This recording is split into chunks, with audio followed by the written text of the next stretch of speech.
This podcast will explain how to answer the going to the source questions. You will notice that these are Turnitin submissions. That will allow me to grade them quickly and efficiently.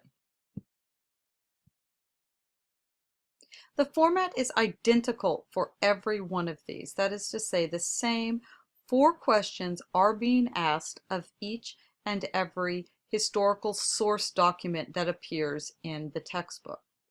For this chapter, I helped you out by telling you what page the assignment was on.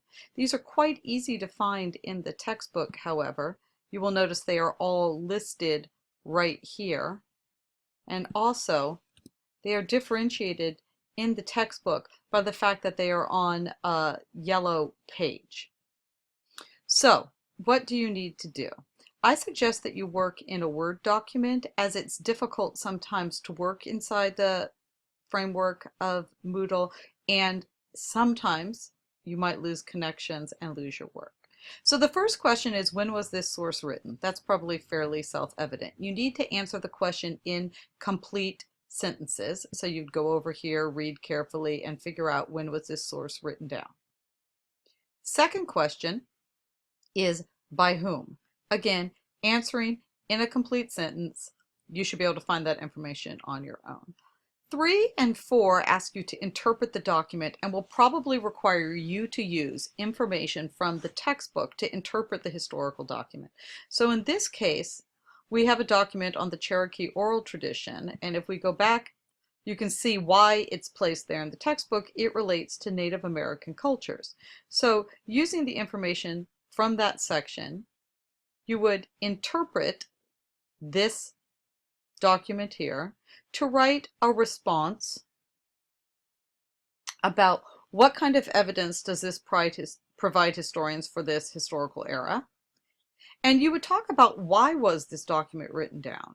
Note that this can be trickier than it appears. So for example, the Cherokee oral tradition tells you that obviously this piece was not written down until sometime after it existed as an oral account that was handed down person to person. Why was it written down? Well, you would need to read carefully here to figure that out. I would anticipate that this altogether would run about 250 pages, 250 words. You want to be as specific as possible, and you want to use quotes from both the document and at least one quote from the textbook section. At least one quote from the document and at least one quote from the textbook as you interpret. This may require more quotes to support your answer, but a minimum of 1 must be used. If you use none, you will get no higher than a C. Good luck!